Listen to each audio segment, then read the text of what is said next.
Break के बाद आपका स्वागत है। कैंची वाले शैतान की दहशत जैसे जैसे फैलती जा रही है वैसे वैसे नई नई कहानियां सामने आ रही हैं। अलग अलग इलाकों में दिखाया जा रहा है कि महिलाएं इन शैतान से, काल्पनिक कहानियां जो सामने आ रही हैं उससे बचने के लिए किस तरह से अपने घर में व्यवस्था कर रही हैं। तस्वीरें जो सामने आ रही हैं उस पर दिखाया जा रहा है कि अपने घर के सामने नींबू और मिर्च महिलाएं टांग रही हैं, कुछ मेहंदी की थाप लगा रही हैं। तस्वीरें हम आपको दिखाएंगे, लेकिन दिल्ली की कहानी से हम एक बार फिर से अपनी चर्चा को शुरू करते हैं। दो खास मेहमान हमारे साथ लगातार जुड़े हुए हैं। पंडित आर के भारद्वाज हमारे साथ जुड़े हुए हैं, डॉक्टर रेणु हमारे साथ जुड़ी हुई हैं, मनोचिकित्सक हैं। उनसे भी हम बातचीत करेंगे और जानने की कोशिश करेंगे आखिरकार सच्चाई क्या है। लेकिन पंडित आर के भारद्वाज के पास हम पहले पहुंचते हैं। पंडित जी, अभी आपने रिपोर्ट देखी जो मायापुरी इलाके से आई है। एक बच्ची के दिमाग पर ऐसा असर पड़ा है, उसे लगता है कि कोई बहुत दूर बैठा हुआ है। वो कहानी सुना रही थी, मीडिया को उसने बताया कोई बहुत दूर बैठा हुआ है और उसने अपनी शक्तियों का इस्तेमाल करके उसके घर में उसकी माँ और उसको मिलाकर उसकी दो बहनें और जो थी उनकी चोटी काट ली।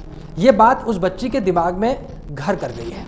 आप जानकार हैं, इन तमाम चीज़ों में शोध करते रहते हैं लगातार, कई दशक बीत गए, आपके शोध जारी हैं, आपने महारत हासिल करके रखी है। हम चाहते हैं कि MHY न्यूज़ के माध्यम से आप दर्शकों को बताएं कि आखिरकार इस चीज़ की सच्चाई क्या होती है और जो वो बच्ची सोच रही है उस बात में कितनी सच्चाई है। देखिए, एक चीज़ मैं कहता हूँ, टीवी के माध्यम से अगर कोई परिवार जिसमें ऐसी चोटी कटने की घटनाएं हो रही हैं और वो इसकी सत्यता साबित करना चाहते हैं, वो हमारे चैनल में आ जाए या मुझे वहाँ बुलाए, तो मैं 5 मिनट में इसे साबित कर दूंगा कि ये किसकी शरारत है। एक हम प्रोग्राम बना रहा था मैं, बहुत पुरानी बात है, काल कपाल महाकाल। उसमें शरद जी मैं ये दिखा रहा था, हम लोग जगहों के नाम नहीं लूँगा, ऐसी जगहें जहाँ प्रेत भूत पिशाच वो लोगों में आ रहे हैं और चक्कर काट रहे हैं। तो हम क्या करते थे, लोग बड़े शांत बैठे थे, हम कैमरा जब एक पर कंसंट्रेट करते थे और उसको प्रेत आ रहा, जैसे ही हम पैन करके दूसरे पर लाते थे वो नॉर्मल बैठ के भी घुमाने लग पड़ता था, तीसरे पर जाते थे वो भी घुमाता था। तो मैंने उसमें कम से कम कई सालों तक, वो मेरा जी में था, उस वक्त प्रोग्राम बनाता था मैं, तो मैंने ये देखा, मैंने हज़ारों लोगों को जो कि नॉर्मल बैठे थे और कैमरे के सामने आते ही घुमाना शुरू कर दिया। ये भी हो सकता है कि कैमरे की ललक और टीवी पे आने की एक लालसा ऐसा करने को मजबूर करे और लोग ऐसा कर रहे हों। एक विद्या होती है, जो मनोवैज्ञानिक है वो जानते हैं, एक होती है जिसको बोलते हैं मेस्मराइज्ड कर देना। ऐसा कोई शख्स जिसकी चोटी कटी हो आए बैठे यहाँ, मैं 5 मिनट नहीं 3.5 मिनट के अंदर उसको सम्मोहित करके ये बता सकता है कि वो उसने खुद काटी या उसकी काटी गई। एक बात बताइए, अभी मैं दिल्ली की एक रिपोर्ट देख रहा था, घर बंद है, कुंडियाँ बंद हैं, कहीं कुछ खुला नहीं है, और कौन काट गया चोटी? आधी रात को वो उठती है पेशाब करने और यूरिन जाने के लिए, और वो बताती है देखिए मेरी तो कट गई, जरा बच्चों के देखो बाल लंबे लंबे गए, उनकी तो नहीं कट गई। मुझे ये क्वेश्चन, मैं ये नहीं किसी पर एलिगेशन लगा रहा हूँ, तो मेरे दिमाग में थोड़ा सा, एक तंत्र विद्याएं होती हैं, एक तांत्रिक 2, 4, 5, 6 आदमियों को एक समय पर कर सकता है, मगर शहरों को, मोहल्ले को, दूर दूर तक बस्ती आबादियों में वो कर रहा है, ये बात बहुत हैरानी की है। जाहिर सी बात है, हैरान करने वाली बात है। अब रेणु जी की तरफ चलते हैं। डॉक्टर रेणु, आपको क्या लगता है कि कैसे दिमाग सोचता है, किस तरह की कहानियां सामने आती हैं? अलग अलग जगहों से कहानी सामने आ रही है। हरियाणा की DGP ने भी इस बात का खुलासा किया है कि फतेहाबाद में जिस महिला ने बाल कटने की, चोटी कटने की शिकायत की थी, वो झूठ बोल रही थी। उसने खुद अपने हाथों से अपने बाल काटे थे और इस तरह की कहानी आगे फैलाई थी। इस तरह की कहानियां धीरे धीरे खुल रही हैं। दिल्ली पुलिस भी जो मायापुरी का पूरा मामला है उसमें अपने साथ एविडेंस वहाँ पर जो ले गई है, बाल कटे हुए ले गई है, कैंची लेकर भी गई हुई है, और वहाँ फॉरेंसिक टीम ने भी जांच शुरू कर दी है। वहाँ से भी कुछ देर बाद सच्चाई सामने आएगी। लेकिन इस तरह की घटनाएं लोगों के दिमाग पर क्या असर डाल रही हैं, और अगर वाकई ये कहानियां बनाई जा रही हैं तो लोग ऐसी कहानियां क्यों बना रहे हैं? देखिए, इसके पीछे कई सारे कारण हो सकते हैं। अगर हम साइकोलॉजिकल कुछ रीज़न फाइंड आउट करें तो एक तरीके की प्रॉब्लम होती है हिस्टीरिया या हेलुसिनेशंस होना। तो एक कारण ये भी हो सकता है, और ये हिस्टीरिया ज़्यादातर जो है देखा गया है कि जो पिछड़े वर्ग के जो लोग होते हैं या गांव के लोग होते हैं, वहाँ पर ये चीज़ें ज़्यादा होती है। कुछ लोग इसको दिखावा करने के लिए या इसको अटेंशन लेने के लिए भी चीज़ करते हैं। ज़्यादातर मतलब हिस्टीरिया के कारण अटेंशन सीकिंग बिहेवियर में ही आता है। अब आप देखेंगे इन सारी चीज़ों के अंदर जितने भी सामने आई हैं हमारे पास स्टोरीज, तो मेजरली जो स्टोरीज हैं वो कहीं ना कहीं पिछड़े वर्ग के लोगों के साथ आई है। क्यों ये पॉश कॉलोनीज या पॉश लोगों के साथ नहीं आई है या हाईली एजुकेटेड के साथ नहीं आई है?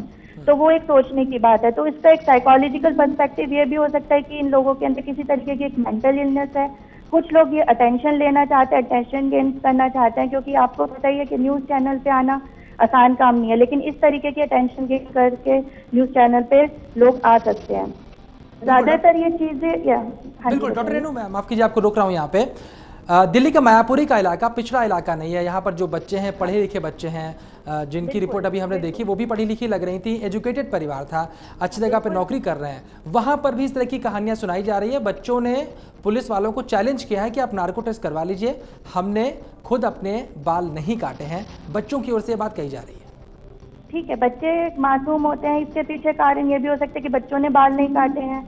ये हो सकता है कि जो उनके माँ बाप हैं उन्होंने कुछ ऐसी हरकत करी है या उनके घर वालों में और कोई घर वाले हैं जो कर रहे हैं। बट इसका सारा का सारा जो है फोकस यही रहता है कि कहीं ना कहीं अटेंशन गेन करने के लिए ये चीज़ हो सकती है। अब जैसे एक बहुत पहले इंसिडेंट हुआ था 2001 में मंकी मैन का, तो वहाँ पर भी मेन फोकस यही था कि अटेंशन लेना, इसी तरीके की अफवाहें फैलाना। लेकिन अगर आप ओवरऑल वर्ल्ड के अंदर देखें, सबसे ज़्यादा इस तरीके की अफवाहें हर कुछ महीने में भारत में क्यों आते हैं? क्योंकि यहाँ पे अंधविश्वास लोगों के अंदर काफ़ी ज़्यादा है। तो बिल्कुल, और वो फैलाना बहुत ही आसान है। बिल्कुल। तमाम दर्शक जो हैं वो इस कार्यक्रम को देख रहे हैं। फ़ोन भी यहाँ पर लगातार हमारे पास आ रहे हैं, दर्शकों से भी हम जुड़ने की कोशिश करेंगे। लेकिन सबसे पहले दो खास मेहमान हमारे साथ जुड़े हुए हैं, उनसे हम चर्चा करेंगे। आपके सवालों का जवाब भी ये दोनों खास मेहमान देंगे। आप कुछ पूछना चाहते हैं, आपके दिमाग में अगर इन तमाम घटनाओं को देखकर सुनकर अगर कोई बात आती है तो हमारे दोनों खास मेहमान उनका जवाब भी देने के लिए तैयार हैं। अमरजीत एक दर्शक इस वक्त हमारे साथ जुड़ रहे हैं। अमरजीत, आपका सवाल क्या है?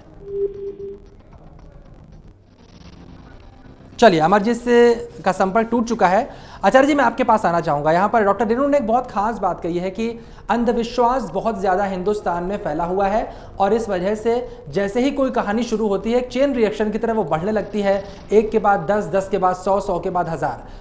लगातार हम 2-3 दिन से इस पूरे खबर पर नज़र बना के रखे हुए, आप भी लगातार चर्चा कर रहे हैं। आपके देखते देखते कितने ज़्यादा इलाके, हरियाणा से शुरू किया था, हरियाणा के बाद पंजाब, पंजाब के बाद दिल्ली जुड़ गया, उत्तर प्रदेश जुड़ गया, किस तरह से अलग अलग राज्यों में पूरी खबरें फैलती जा रही हैं? आचार्य जी देखिए, एक चीज़ मैं बड़ी अच्छी बताता हूँ। मैं पहाड़ का रहने वाला हूँ और पहाड़ में क्या होता है कि जिस वक्त हम छोटे होते हैं ना बच्चे, तो यहाँ शहरों में देख लो, माँ बाप एक ही बात पढ़ाते हैं, वो अंधेरे में नहीं जाना, वहाँ भूत खड़ा, प्रेत खड़ा। तो एक अंधेरे में हम भूत की कल्पना करनी शुरू कर देते हैं। यहाँ पर हमारा दिमाग उसकी छवि खुद बनाता है। यानी कि जैसे जैसे हम कभी घर से रात को निकला करते थे तो घाटी होती थी, खड्ड का मतलब पानी वानी कहीं होते थे, तो हम जाते थे, हमें लगता था वो सामने खड़ा है।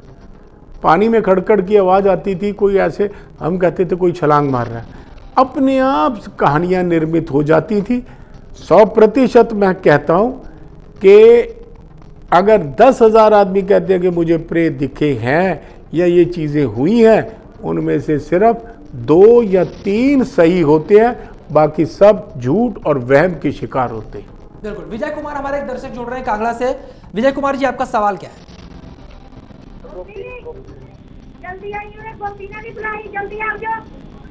विजय जी, अपने टीवी सेट का वॉल्यूम कम कीजिए। अगर आप मेरी आवाज़ सुन पा रहे हैं तो आपका सवाल क्या है, अपना सवाल पूछिए।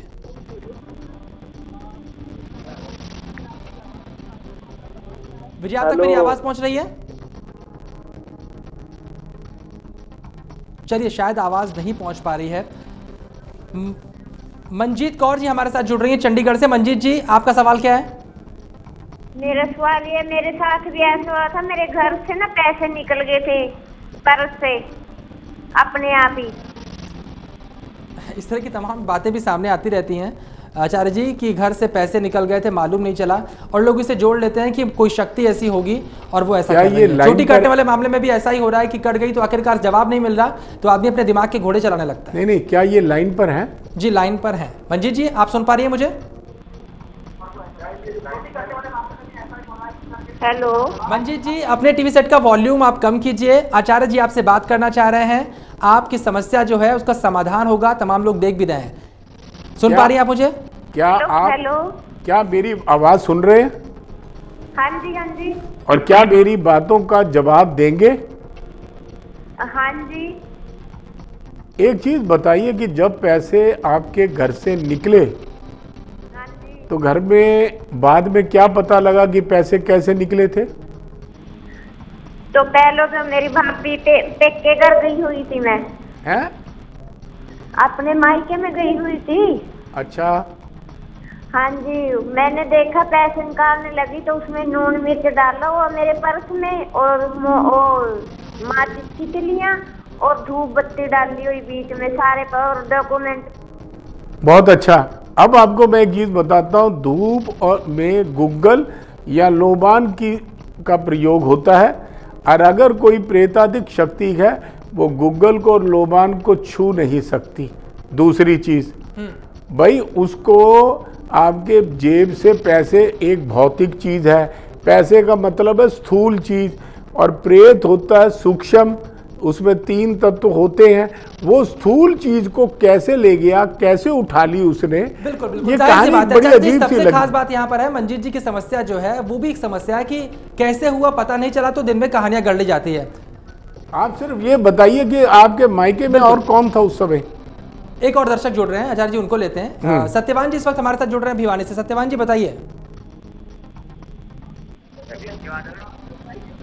सत्यवान जी, आप तक मेरी आवाज पहुंच रही है? शायद नहीं सुन पा रहे। डॉक्टर रेणु आपके पास आना चाहूंगा। ये जो पूरे मामले होते हैं, सवालों के जवाब नहीं मिलते तो इंसान को जो कुछ बता दिया जाता है वो उसे सच मानने लगता है। क्या चोटी काटने वाले केस में भी ऐसा हो रहा है कि एक व्यक्ति ने कहा चोटी कट गई, उससे सवाल किए गए, जवाब नहीं मिला, फिर इंसान सोचने लगता है कि कहीं इसके साथ हो गया तो मेरे साथ भी होने न लगे? क्या कुछ लोग वाकई इस तरह से डर भी रहे? कई केसेस में मैंने आपको बताया कि अटेंशन लेने के लिए हो रहा है, कहीं केसेस में ये भी हो रहा है कि ये इल्यूजन सा, हेलुसिनेशन सा हो रहा है। और कुछ मैंने न्यूज़ चैनल्स पे देखा है या न्यूज़ में पढ़ा है कि एक जगह जब पुलिस इन्वेस्टिगेट करने गई, एक 30 साल की महिला की जब चोटी काट दी गई थी, तो वहाँ पर उनके नेबर में एक ब्यूटी पार्लर वाली रहती थी। तो उन्होंने उससे जब पूछा तो उन्होंने बताया, ब्यूटी पार्लर वाली महिला ने, कि ये थोड़े दिन पहले लड़की मेरे पास आई थी लेडी, कि मेरे जो है थोड़े से बाल छोटे कर दीजिए। लेकिन फिर उसके बाद उसके पति ने उससे मना कर दिया कि तुम अपना बाल छोटे नहीं करवा सकती हो। तब वो महिला ये बोलती है कि हो सकता है कि इसने अपने आप अपने बाल काटे हो क्योंकि इसको कटवाने का शौक था। बिल्कुल जाहिर सी बात है, इस तरह की कहानियां बाद में सामने आती है। अमृतसर से एक और दर्शक हमारे साथ जुड़ रहे हैं। संदीप, आपका सवाल क्या है? हमारा सवाल ये है कि आप जाके उनसे बात करो ना, जो जिनकी चोटी कट रही है। बिल्कुल बात करने की उनसे कोशिश की जा रही है, सवाल उनसे पूछे जा रहे हैं, जो कहानियां हैं हमने रिपोर्ट शायद आपने टेलीविजन देर में खोला होगा, लेकिन बाकायदा उन्होंने जवाब दिया है क्या उनके साथ हुआ, किन परिस्थितियों में हुआ, वो तमाम कहानियां सुनाई जा रही हैं। अब एक न्यूज़ चैनल होने के नाते हम उनकी सत्यता नहीं बता सकते, लेकिन हाँ पुलिस जांच कर रही है और उसकी सत्यता भी सामने आएगी। लगातार MH1 न्यूज़ कोशिश कर रहा है उन तमाम लोगों के पास जाए, उनसे बातचीत करें, वो जो कुछ कह रहे हैं वो भी हम आपको सुनाने की कोशिश कर रहे हैं। एक बात और सर, ये खाली महिलाओं के ही क्यों काटे जा रहे हैं, किसी पुरुष के क्यों नहीं काट रहे? बिल्कुल, रियाद से हमारे साथ एक दर्शक जुड़ रही है, कमलजीत जी। कमलजीत जी, आपका सवाल क्या है? अमरजीत बोल रहा जी, मैं सऊदी रियाद से जी। अमरजीत जी, बिल्कुल आपका सवाल क्या है? मैं कहने का ये पंडित जी बता रहे हैं ना जी, ये भारद्वाज जी बिल्कुल सही बता रहे हैं। हम देखिए किसी ने देखा नहीं किसी को बाल काट दे एक दूसरे, ये अफवाह आगे आगे फैलाते जा रहे हैं, और ये दिमागी मानसिकता की कमजोरी मेरे हिसाब से लगती है। और बाकी आप समझदार, आप बता सकते हैं सब कुछ मेरे हिसाब से। अमरजीत जी, मैं आपसे एक सवाल करना चाहूंगा। रियाद में बैठकर जब आप हिंदुस्तान में ये तमाम चीजें देखते हैं, ऐसी खबरें सुनते हैं, तो क्या फील करते हैं? बहुत दुख को दिल होता है, दिल को दुख है। रियाद में, सऊदी अरब में कोई ऐसी चीज नहीं, कोई मानता ही नहीं कोई किसी को। बिल्कुल, आपको लगता है कि कहीं ना कहीं हिंदुस्तान में अफवाहें फैल रही हैं तो गलत है? आप भी रहते हैं हिंदुस्तान में, आपके जो मित्र वहां पर होंगे वो आपका मजाक उड़ाते होंगे, आपके देश में देखिए ऐसा ऐसा हो जाता है। आज अफवाहें फैलाते अनदेखी सुनी सुनाई जैसे एक दूसरे का बात पास करते रहते हैं, उसका आगे आगे आगे आगे सिर्फ पूरे दुनिया में बात, इंडिया में बात फैल जाती है। हमारे सऊदी अरब में ऐसा नहीं है, कभी भूत प्रेत का नाम ही नहीं सुना हम आप तक यहाँ पे। बिल्कुल बिल्कुल, बहुत बहुत शुक्रिया अमरजीत जी बात करने के लिए हमसे। अमरजीत रियाद से बोल रहे थे, MH1 न्यूज़ वहां पर देख रहे थे और जब उनको खबर मिली कि हिंदुस्तान में इस तरह की घटनाएं हो रही हैं तो कहीं ना कहीं उनको भी तकलीफ हुई कि आखिरकार देश में इस तरह की अफवाहें क्यों इतनी जल्दी फैल जाती हैं। वह छोटे से ब्रेक का है, ब्रेक के बाद भी हमारी खास चर्चा लगातार जारी रहेगी।